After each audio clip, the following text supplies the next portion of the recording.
officially for the 2-mile track at Fontana. Steve, are you sad to see it go? Or are you excited for the short track that's proposed for the future? Well, you know, I think it's kind of like going on vacation, right? The best time to leave vacation is wishing you had one more day. Because normally when you stay that one more day, it's not as good as you thought, and you probably should have left a day earlier. That's how I'm going to look at Fontana. Keep coming with you. Watch your top. One back. Keep top. Well, that didn't take long for 3 wide at the start of this. Right. So much for taking it easy. Look how dirty it is. What's going on, 909ers? Welcome back to the channel. Today we're in Fontana, California, birthplace of not just myself, but Mrs. 909 as well. And we're at the Auto Club Speedway. We're droning it as it has already had its last race and is now currently demolished and waiting for a rebuild. So a little history on the Auto Club Speedway. The Auto Club Speedway opened as the California Speedway in Fontana, California, June 20th, 1997, and it was a 2-mile D-shaped super speedway. The track cost $100 million to build back in the 90s, and adjusted for inflation, that would be $145 million in today's money. The Auto Club Speedway was capable of accommodating 122,000 people. To put that into perspective for you guys, Dodger Stadium can accommodate 56,000 people. That means the Auto Club Speedway could handle Dodger Stadium twice over and still have room for more. The track featured 4 turns at 14 degrees, a front stretch at 11 degrees, and a back stretch at 3 degrees. According to the president of Auto Club Speedway, David Allen, this track holds the average speed record of 241 miles an hour. In addition to the oval track, within the oval there was a sports car track, a motorcycle track, and a test circuit track. The Auto Club Speedway was also used as a concert venue. I remember the Epicenter Music Festival held back here in 2010 when Kiss and Eminem were headlining the festival. Here is a flyer from that music festival.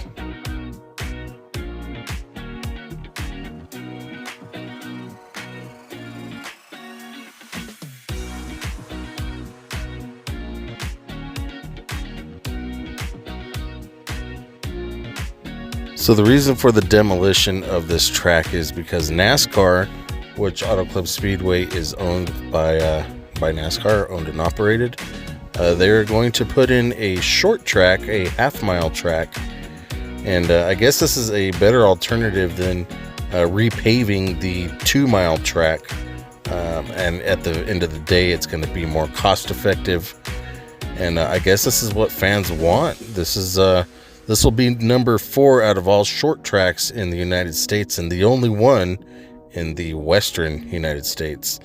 So a quick little disclaimer, guys. I had seen a video saying that it was actually illegal to fly over the Auto Club Speedway, and that the FAA is involved in a investigation of people doing this. And guys, it is not illegal to fly over the Auto Club Speedway or any other stadium or speedway for that matter.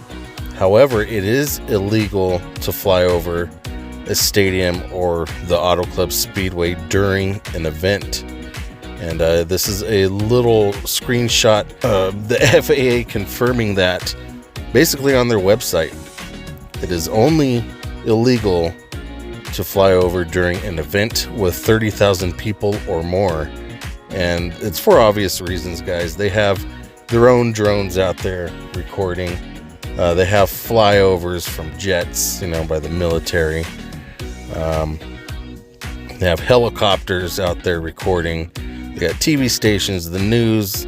They don't need us amateur drone flyers out there getting in the way or causing an accident or a crash. So yeah, it is for the better and illegal to fly over during an event.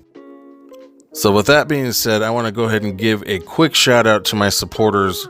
And these supporters are David Pietrowski, Zeb, Michelle Sterling, Joanne Glass, and right here on YouTube, Texas Adventures with Brexton. Thank you guys so much for your contributions to the channel. You guys made this video possible. So again, thank you guys. And if you guys want to get your name in a video and possibly a shout out, consider joining my Patreon today. There should be a link down in the description.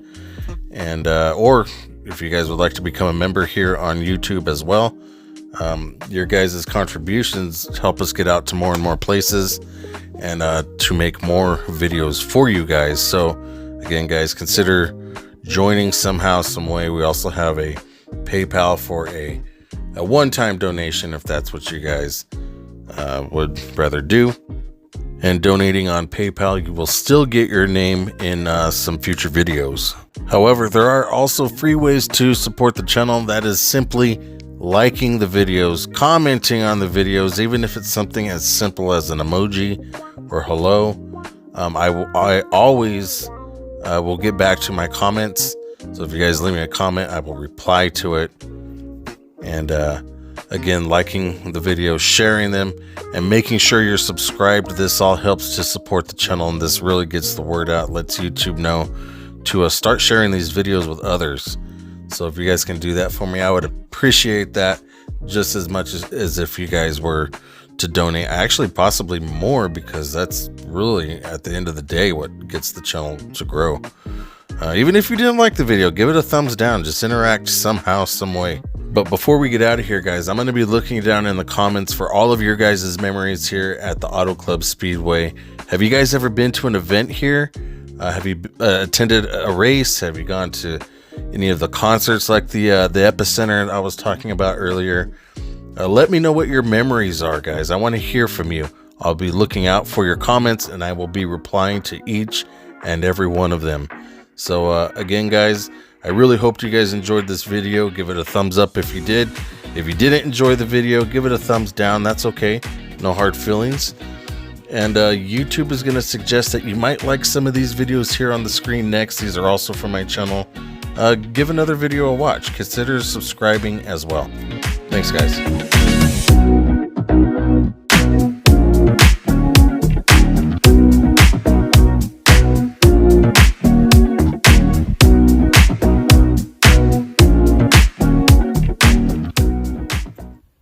Bartender, Coors Light, please.